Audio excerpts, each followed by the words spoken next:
자, 안녕하세요. 자, 이렇게 코로나 확진이 되고 나서도 여러분들 수업을 위해서 이렇게 영상을 찍으려고 준비를 했습니다.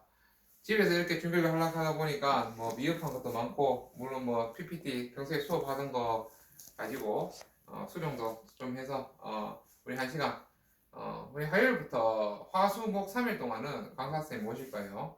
강사 선생님 모실 건데 월요일은 강사 선생님이 사정이 안 돼서 이렇게 영상을 띄웠습니다. 그래서 진도 나가는 걸로 해서 오늘 그 수업을 진행해 보도록 하겠습니다. 자, 오늘 수업하기 앞서서 뭐 찾아보다 보니까 이런 재밌는 사파가 있더라고요. 바이러스 과학 수업이라는 그래서 지금 코로나 양성입니다. 이제 목이 좀 갈갈하고 아직 체온은 뭐 많이 안 올라갔는데 조금이라도 덜 아플 때 지금 찍어 놓으려고 이렇게 상을 차렸습니다. 지금 여기는 우리 집 거실이에요. 지금 우리 아들이 뒤에서 앉아서 소파에 앉아서 보고 있는데 지금 일로 와봐 인사해. 형아 누나애들한테 안녕하세요. 들어가. 자, 수업 시작하도록 하겠습니다. 오늘은 우리 지난 시간까지 했던 거 복습 좀 하고 거기서 이제 오늘 배울 호르몬에 대해서 공부를 좀 할 건데 오늘 나오는 핵심 개념은 항상성 호르몬 그리고 호르몬과 신경계의 비교입니다. 자, 오늘 복습 한번 해보도록 하겠습니다. 우리가 그 3학년 올라와서 3월달에 처음에 이제 오감에 대해서 배웠죠. 오감 자극, 이 단원 제목이 자극과 반응이죠. 제일 먼저 이제 자극에 대해서 배웠는데 자극 중에 가장 중요한 시각이었습니다. 그래서 중요한 순서대로 이렇게 교과서에 나열이 되어 있는데 시각에서 선생님이 제일 중요하다고 생각하는 몇 가지를 이렇게 네모를 쳐놨는데 홍채, 그리고 공공, 수정체, 망막, 섬모체입니다. 그래서 우리가 시각이 우리가 눈에 보이는 과정을 생각해 보면 빛의 자극이 들어와서 어디를 지납니까? 각막을 지나서 동공을 지나죠. 동공을 지나고 동공을 지난 다음에 수정체를 지나서 수정체에서 꺾인 다음에 어디로 간다? 망막으로 가죠.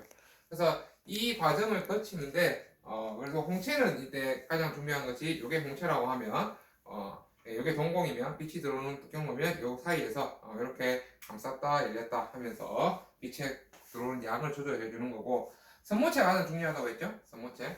수업 시간에 아마 섬모체는 어디 비유했었나요? 어디 비유했었지? 우리 엉덩이 항문에 비유했었죠. 그래서 우리가 섬모체가 이완되고 수축됨에 따라서 앞에 있는 수정체의 굵기가 어떻게 변하는지에 대해서 공부했었습니다. 자, 그리고 두 번째 이제 청각인데요. 청각은 이제 시각보다는 간단하죠. 우리 옆에 있는 이 귓바퀴에서 소리를 모아서 그리고 웨이도로 들어옵니다. 웨이도로 들어온 다음에 바로 이제 우리 고막, 얇은 막이라고 해요. 선생님 작은 북 같은 얇은 막의 고막에서 떨림을 만들죠. 떨림을 만들고 이제 귀 속뼈에서 증폭을 시킵니다. 스피커처럼. 그리고 이제 바로 그 달팽이관에 있는 청각 세포에 전달이 돼서 우리 청각 신경을 통해서 뇌로 전달이 되죠. 우리 이제 모든 자극들은 기본적으로 세포에서 어디로 신경을 거쳐서 뇌로 전달되는 거죠. 근데 이제 방골이관하고 전정기관이 하는 역할이 좀 있었죠. 우리가 귀가 듣는 역할뿐만 아니라 무슨 역할까지 한다? 회전하는 코끼리 포하면 20바퀴 돌고 나면 계속 어지러운 이유가 뭐 때문이다? 이 방골이관에서 뭐 회전하는 감각을 자극하기 때문에 그래서 이 안에 액체로 되어 있기 때문에 계속해서 어지럽다고 그랬고 전정기관은 이제 우리가 몸의 기울어짐 그래서 우리가 체조 선수들이나 이런 그 스포츠를 하는 사람들은 전정기관과 방골이관이 가장 발달되어 있다라고까지 했었습니다. 그리고 이제 다른 그 감각들은 대부분 다 어디로 전달되느냐? 대뇌로 전달됩니다. 대뇌로 전달되는데 요 방골이관하고 전정기관에 이런 것들만 어디로 전달된다? 우리 소뇌로 전달된다고까지 했었습니다. 자, 이제 가장 중요한 이제 신경계입니다. 신경계. 자, 이제 우리 자극을 받아들였으면 그 자극을 어떤 사람이 앞에 우리 수업 시간에 했었죠. 누군가 날 때렸어. 그러면 내가 이 자극을 아픔을 받아서 뇌에서 판단을 하죠. 나도 때릴 것인지 말 것인지에 대해서 판단한 다음에 다시 내 몸에 있는 근육을 움직여서 다시 움직이는 그 과정을 이야기합니다. 그래서 이제 우리가 이 신경계 중에서 메인 컨트롤 타워가 되는 메인을 우리가 연합신경이라고 한다라고 했었습니다. 그래서 이 연합신경을 우리가 좀 다른 말로 중추신경계라고 합니다. 그래서 중추신경계에는 뭐로 되어 있죠? 뇌와 척수로 이루어져 있죠. 그리고 중추신경계를 제외한 나머지 것들, 그러니까 내가 느끼고 정보원 역할을 하는 느끼고, 그리고 실제로 연합 뉴런에서 연합신경에서 내가 감각을 받아들이고 이 감각에 대한 판단을 내리게 되면 그 판단에 대한 행동 대응을 하는 게 바로 이 것이죠. 그래서 이 두 개, 감각기관하고 운동기관, 반응기를 우리가 말초신경계라고 합니다. 그래서 우리 몸의 메인이 되는 것들은 중추신경계다 하는 거.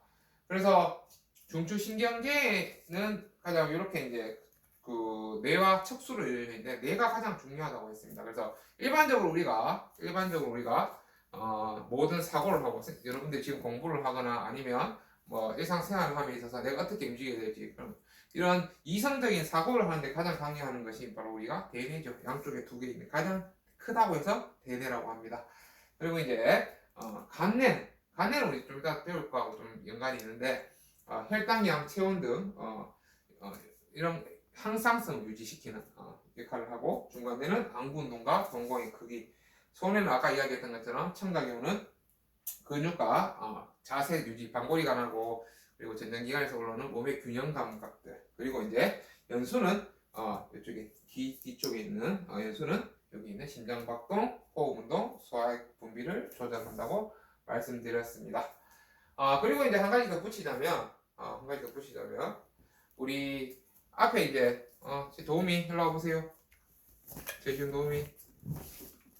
자, 여러분 보세요. 자, 우리 신경으로 전달될 때 우리 시각이라든지 청각이라든지 아니면 후각, 우리 머리에 있는 감각기관들은 우리가 어떻게 척수로 전달된다 안 된다? 척수로 전달되지 않고 바로 어디로 갑니까? 뇌로 전달되고, 나머지 세야 아프지? 아파 안 아파? 아프지? 자, 이렇게 아픔을 느끼는 앞각이라든지 통각이라든지 이런 것들은 어떻게, 내가 여기서 여기 때리고 나면 여기 뒤로 있는 척각이 안 간지러워. 척수를 통해서 어디로? 대뇌로 전달돼서 대뇌에서 지금 어때? 윤아 아프지? 이렇게 봐. 야, 리액션에 연합 신경에서 때리라고 이제 명령을 내렸죠. 잘 도와줘서 들어가. 자, 이런 식으로 중추신경계가 구성되어 있고, 중추신경계에서 비교적 깔끔하죠. 뇌가 5가지 정도의 뇌가 하는 역할을 하고 부분만 사실 공부를 해놓으면 되는데, 이 말초신경계가 좀 복잡합니다. 아까 우리가 했던 것처럼 말초신경계는 내가 정보원, 느끼고, 그리고 내가 이 행동을 하는 이 부분, 우리가 이 두 가지를 묶어서 말초신경계라고 했는데, 우리 정보원 이거는 앞에서 다 배웠습니다. 아까 이야기했던 것처럼 보고, 듣고, 느끼고, 뭐 맛보고, 냄새 맡고, 뭐 이런 거까지 했었는데, 그리고 이제 이 반응기는 근육하고 붙어 있겠죠. 그래서 우리가 말초신경계는 그래서 크게 감각신경과 운동신경으로 나눌 수 있습니다. 그래서 감각신경은 아까 우리가 느끼는 거 거기서 끝났고, 운동신경이 이제 좀 복잡한데, 운동신경이라 하는 거면 한마디 생각하면 우리가 이제 근육에 내가 대뇌에서 명령을 내려서 각 분야에 내가 어떻게 움직일 것이며 내가 이렇게 이동하는 것에 있어서 모든 명령이 내려지는 게 이제 운동신경인데, 이런 근육은 크게 두 가지로 존재할 수 있다 그랬죠. 시윤아 지금 심장 멈출 수 있어? 못 멈춰? 못 멈추지. 당연히 멈추면 죽어. 심장 왜 못 멈추지? 뛰고 있으니까.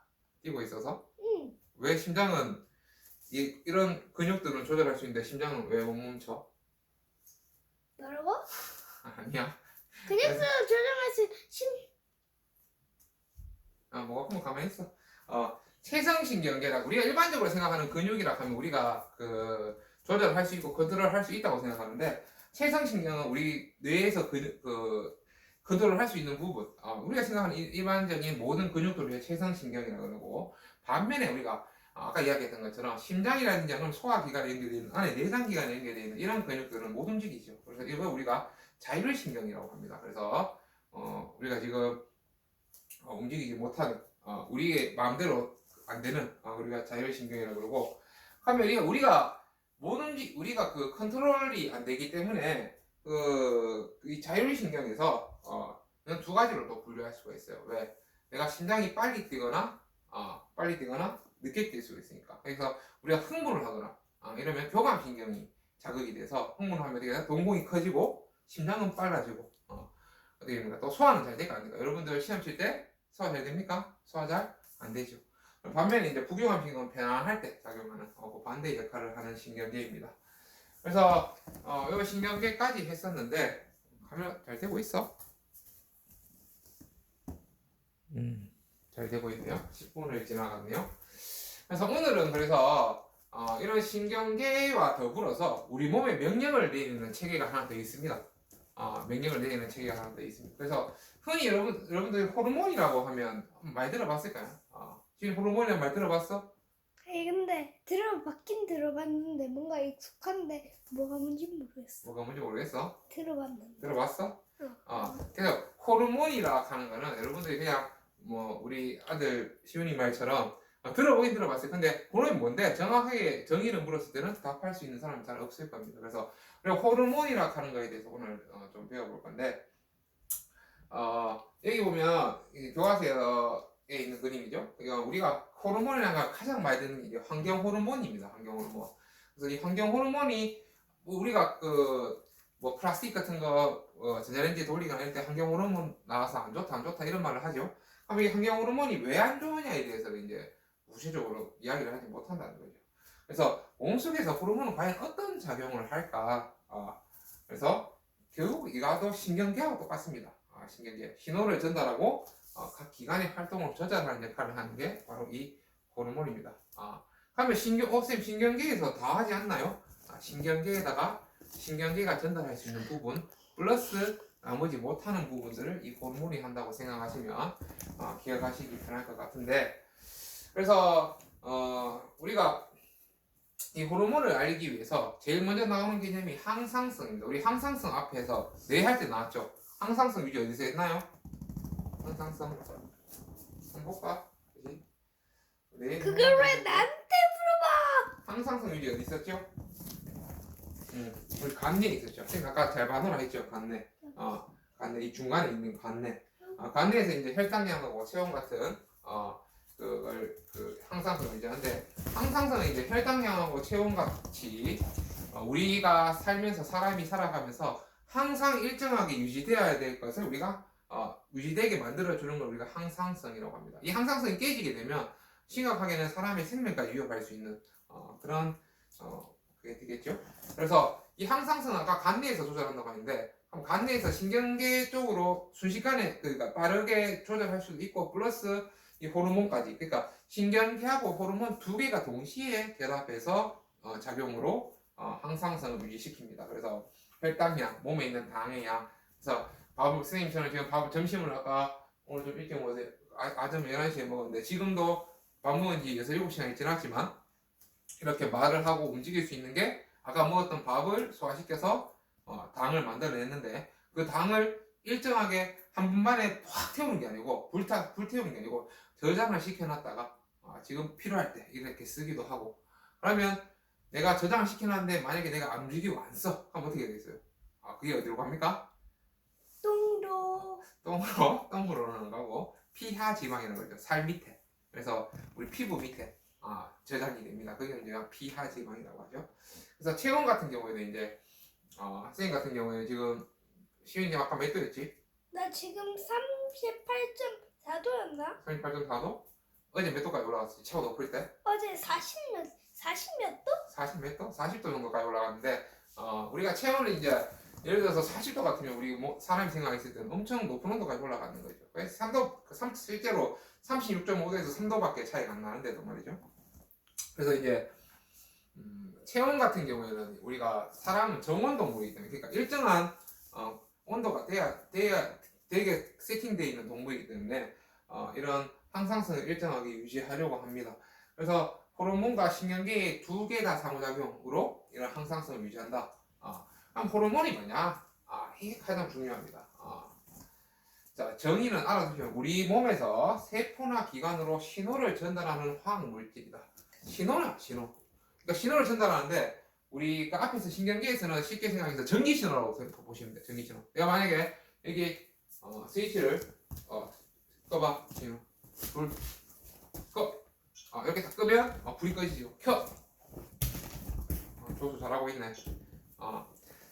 자, 이렇게 신경계 같은 경우에는 바로바로 즉각 피드백이 오는데 호르몬 같은 경우에는 사실 조금 느립니다. 뒤에 나오겠지만 우리가 혈액 속에서 이제 전기해서 신호를 전달하기 때문에 사실 뭐 뒤에 나오겠지만 뭐 우리가 이메일로 채팅으로 바로바로 하는 게 신경계라면 옛날처럼 아날로그처럼 내가 편지를 써서 우체통에 넣고 우체통에서 우체통에 우체부 아저씨가 다시 걷어가서 전달시켜주는 왜? 물 마셔. 물 마셔. 아니 아빠가 딸꾹질해서 나죠. 딸꾹질 아니야, 괜찮아. 그래서 이런 거 우리가 호르몬이라고 합니다. 그래서 호르몬을 이제 만들어내는 곳이 있어야 되겠죠. 호르몬을 만들어내는 곳이 있어야 되는데 호르몬을 만들어내는 곳이 이제 우리 몸에서 한 서너 가지 군데가 이렇게 있습니다. 그래서 요 그림이 아주 오늘 메인이 되는 그림인데 가장 메인이 되는 그림 교과서 잘 안 보이면 교과서 그림 보세요. 내하수체입니다. 내하수체. 내하수체는 말 그대로 뇌 밑에 이렇게 동그랗게 이렇게 우리 어디 C 모양처럼 이렇게 나와 있는 우리가 내하수체라고 합니다. 여기서 이제 우리가 생명 활동을 하는데 필요한 호르몬들이 가장 중요한 호르몬이 나오는데 여기서 세 가지 나옵니다. 가장 중요한 여러분들 모든 학생이 많이 나왔으면 할 시연이 키 크고 싶어, 작고 싶어? 작으면 좋겠어. 거짓말할래? 보는 사람이 키가 컸으면 좋겠죠? 선생님처럼. 키가 컸으면 좋겠는데 키를 담당하는 호르몬 흔히 우리가 뭐라? 성장 호르몬이라고 그러죠? 성장판. 그렇죠. 성장 호르몬은 이 나와서 성장판을 자극시켜서 이제 뼈가 길어지면서 키가 커지는 건데 이런 생장 호르몬이 나오는 곳이 바로 어디냐면 내하수체입니다. 내하수체. 그래서 이제 우리 어릴 때 빨리 자고 해야 빨리 자고 잠을 많이 자야지 이 뇌가 쉬기 때문에 이 내하수체에서 성장 호르몬이 많이 나온다 그런 말 하는 겁니다. 그리고 성장 호르몬이 나오고 그다음에 갑상샘. 자, 갑상샘부터는 갑상샘 나중에 보고 그다음에 이제 항이뇨 호르몬이라고 나오는데 항이뇨 이뇨가 뭔데? 이뇨 작용. 커피를 많이 마시게 되면 이뇨 작용이 활발해진다. 커피를 많이 마시면 잠 깨는데? 잠 깨는 거 말고 어떻게 되지? 이뇨 작용? 모르겠어. 커피를 많이 마시면 이뇨 작용이 활발해진다는 거는 오줌이 많이 나온다는 얘기죠. 진짜요? 그렇지. 니 커피 안 마셔봤지? 나 커피 마셔봤는데. 거짓말이야. 맛만 봤잖아. 맛만 봤지. 그래서 우리 이뇨 작용이라 우리 몸에서 필요한 물이 항상 존재하기 때문에 근데 내가 만약에 콩팥에서 걸러내서 이 걸러진 물을 갖다가 우리 작년에 했었죠. 그걸 갖다가 다 오줌으로 내버리면 우리 몸에 물은 부족해집니다. 그래서 우리 몸에 물이 부족해지기 때문에 이 콩팥에서 재흡수라는 게 일어나죠. 재흡수가 일어나죠. 우리 몸에 다시 오줌으로 나가던 걸 갖다가 다시 뽑아서 우리 몸으로 다시 올리는 겁니다. 몸에 물론 수분이 충분하면 그런 작용을 안 해도 되는데 일반적으로 우리가 항상 물이 부족하면 그 재흡수를 하는데 그 재입수를 하는 게 항이뇨죠. 항이라면 반대죠. 반대. 항일 운동 가면 일본의 반대하는 운동. 그래서 항이뇨라고 하면 오줌으로 나간 걸 막는 호르몬을 우리가 항이뇨 호르몬이라고 합니다. 그리고 밑에 이제 갑상샘. 갑상샘이 밑에 이제 나비 두 개처럼 이제 갑상샘이 있는데 갑상선. 그래서 이 티록신이라는 호르몬이 여기 분비됩니다. 티록신이라는. 티록신은 뭐냐면 세포호흡을 촉진한다고 했는데 이거 세포호흡이 뭐냐? 세포호흡. 우리가 밥을 먹고 포도당으로 당을 만들어서 내가 에너지를 만들려고 그러면 에너지를 만드는 과정을 우리가 세포호흡이라고 합니다. 그러니까 각각의 세포 안에서 산소를 받아들여서 있는 포도당하고 가서 에너지를 만드는 과정 우리가 세포호흡이라고 하는데 그래서 이 티록신에서 우리가 세포호흡을 해서 내가 에너지를 얻을 수 있는 역할을 만드는 걸 우리가 갑상샘이라고 하는데 내하수체에서 갑상샘이 가만히 있으면 얘는 작용을 안 해요. 이 내하수체에서 갑상샘 자극 호르몬이라는 호르몬을 분비시켜서 내려줘야지 티록신에서 그 갑상샘에서 티록신이 활발하게 나와서 우리가 활발하게 움직일 수 있는 겁니다. 그래서 어떤 병이냐 갑상선이야 저하증 뭐 갑상선 저하증이 오면 어떻게 되냐면 사람이 무기력해져요. 막 내가 평소에 재밌는 거를 해도 사람이 힘이 없어요. 왜 힘이 없냐? 갑상선에 문제가 생기면 티록신이 분비가 안 되죠. 티록신이 분비가 안 된다는 이야기는 내가 영양분은 있어도 에너지를 못 만든다는 얘기예요. 에너지를 못 만드니까 내가 주 사람이 처지게 되고 밥 오래 안 먹으면 처지죠. 그러니까 에너지가 없는 거예요. 이렇게 처지게 되는 게 갑상샘이고 그리고 이제 부신이라는 거는 여기 콩팥 위에 여기 붙어 있는 게 부신입니다. 부신. 부신은 이제 에피네프린이라는 그 호르몬이 분비되는데 이게 이제 다른 말로 여러분들 이 말은 많이 들어요. 아드레날린이라는 말 많이 들어봤을 거예요. 막 우리가 어떤 경기를 할 때 막 흥분해갖고 막 미친 듯이 막 하고 막 특히 반대항으로 예를 들어 축구 경기를 한다 하면 막 아드레날린 막 분비되죠. 막 쉬어줘요. 옆에서 막 친구들 응원하고 막 특히 이럴 때 막 아드레날린 막 분비돼갖고 그때는 막 어디 다쳐도 모릅니다. 다쳐도 모르고 막 부끄러워서 아니 다쳐도 모르고 이렇게 막 끝나고 나면 아프고 이렇죠. 그래서 이 아드레날린이라고 하는 게 에피네프린인데 에피네프린은 이제 우리가 사람이 흥분하게 되면 혈압이 상승. 왜 여러분들 막 친구랑 싸우기 직전에 어떻게 벌개지면서 막 부글부글 끓어오르죠. 그래서 이제 혈압이 상승하고 심장 박동이 촉진됩니다. 그리고 밑에 이제 여기 이자가 있는데 신장 이자는 우리가 이자에서 우리 소화이권 세 가지 나왔죠. 소화이권 뭐 나왔고 지방과 지방산과 그리셀로 나왔습니까? 그래서 이자는 이제 내 역할을 하는데 이자에서 가장 중요한 또 인슐린하고 글루카곤이라는 걸 나옵니다. 아까 이야기했던 인슐린은 뭐냐? 인슐린은 내가 밥을 먹었는데 지금 꼭 필요가 없어. 나는 왜? 하루는 24시간을 살아야 되니까. 내가 지금 필요가 없으니까 이걸 갖다가 캡슐 형태로 저장시켜 놓는 거야. 캡슐 형태로 저장시켜 놨다가 내가 갖고 있다가 필요할 때 꺼내 쓰겠다. 이게 저장시키는 호르몬이 바로 인슐린이고, 하면 여기 반대로 캡슐에 있는 걸 갖다가 다시 내가 필요하네. 지금 그 에너지가 없네. 다시 꺼내서 쓰는 게 바로 글루카곤입니다. 그래서 이 두 개가 적절히 조화가 돼야지 우리 몸에서 혈당이 적절하게 유지되면서 하는데 우리 당뇨병 환자들 같은 경우에는 어떻게 밥 먹고 나면 몸에 자기가 인슐린을 놓죠. 주사를 하죠. 그게 뭐냐면 인슐린이 부족하기 때문에. 그러니까 내가 캡슐로 만들어서 저장을 해야 되는데 저장할 캡슐이 없는 거야. 저장할 캡슐이 없으니까 왜 되나? 다 오줌으로 나가버리겠지. 그러니까 당이 부족해서 저혈당 쇼크가 오고 혈당이 부족하기 때문에 계속 당이 모자라니까 살이 쭉 빠지고 그렇게 되는 거죠. 그리고 이제 요 네 가지가 가장 중요합니다. 특히 이 뇌하수체 하는 역할 세 가지하고 갑상샘, 부신, 이자. 그리고 이제 2차 성징 여러분들이 지금 중학교 3학년이니까 중학교 3학년이 지금 몇 살이지? 14, 15, 16살이가 그래서 2차 성징이 일어나기도 하는데 우리 저 애기 같은 경우에는 아직 2차 성징이 안 일어났죠? 맞아.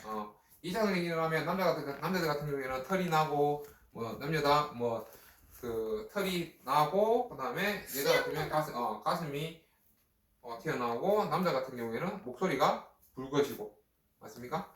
그리고 또 뭐 나타나는 변화가 있나? 여자 같으면 또 여학생들 같은 경우에는 또 그 올경을 시작하죠. 올경을 시작한다는 이야기는 임신할 준비를 한다는 이야기죠. 그런 식으로 이제 우리가 2차 성징이 일어나는데 2차 성징에 이제 그 가장 호르몬 2차 성징이 일어날 수 있게 호르몬을 분비시켜 주는 것이 바로 이 남자는 정소, 여자는 난소라고 합니다. 이거는 초등학교 때부터 많이 들어서 정소는 이제 우리 음경이죠. 음경 뒤에 이제 고환이라고 하면 우리 정소고 여자들은 이렇게 난소에서 에스트로겐 여자들은 에스트로겐 남자들은 테스토스테론이라고 합니다. 테스토스테론. 그래서 용어가 생소할 수 있는데 우리가 뭐 충분히 그렇게 뭐 많지는 않으니까 한 번씩 정리해 두시면 좋을 것 같습니다.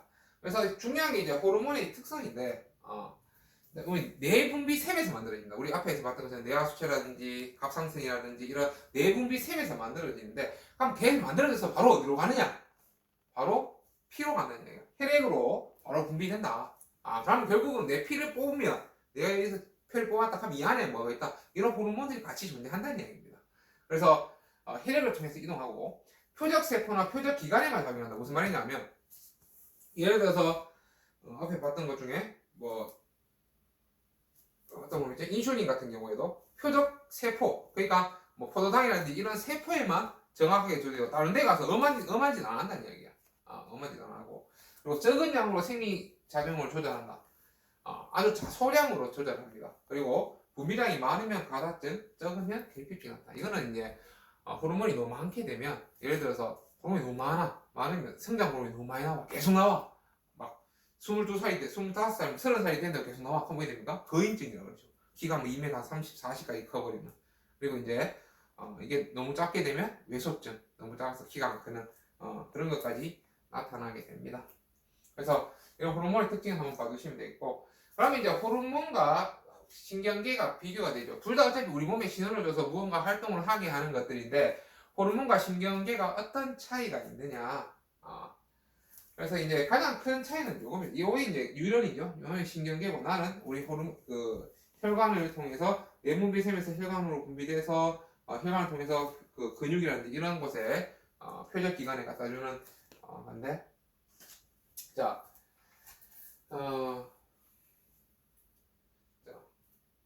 유런을 전화선에 비유한다면 호르몬은 무엇에 비유할 수 있을까?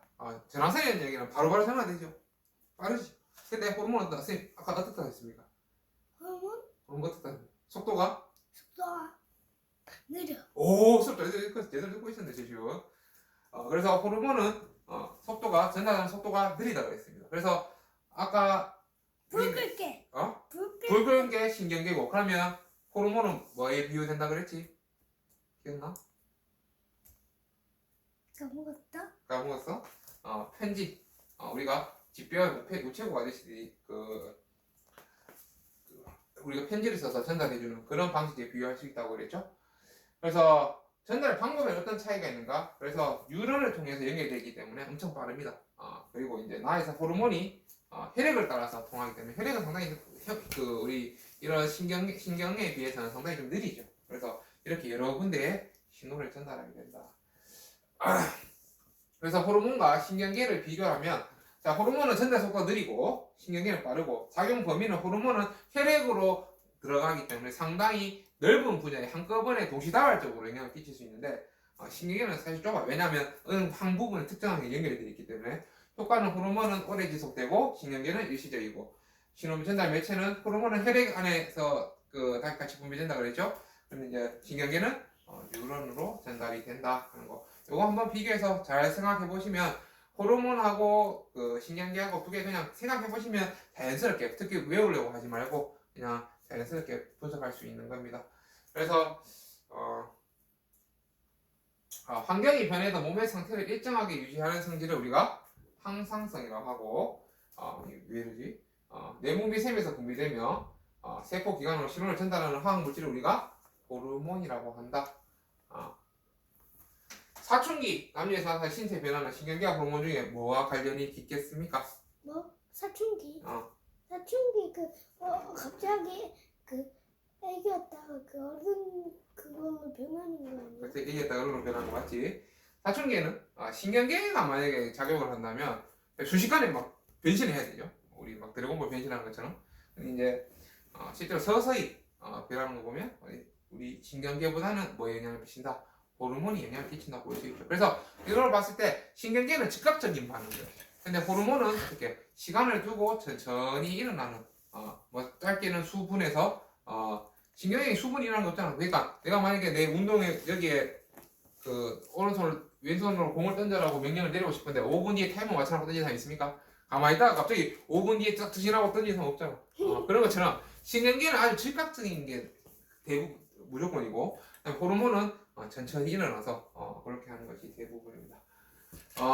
오늘 여기까지고, 나머지 앞에 선생님 계실 건데 남은 시간은 선생님 그냥 수업 듣는 걸 바탕으로 교과서 한번 읽어보고 앞에 있던 더 알아보고 그런 거 한번 적어보도록 합니다. 중간에 선생님이 있었으면 시간도 중간에 주면서 적을 시간도 줬을 건데 이렇게 집에서 촬영을 해서 올리다 보니까 그렇게 된 거 양해해 주시고, 내일부터, 내일이면 화요일이겠죠? 현지 시간은 토요일입니다만은 화요일날부터 작년에 교생쌤이었던 쌤이 한번 오시기 싶은데 그 선생님 말씀 잘 듣고, 그리고 아마 단원을 조금 다른 단원을 하지 싶습니다.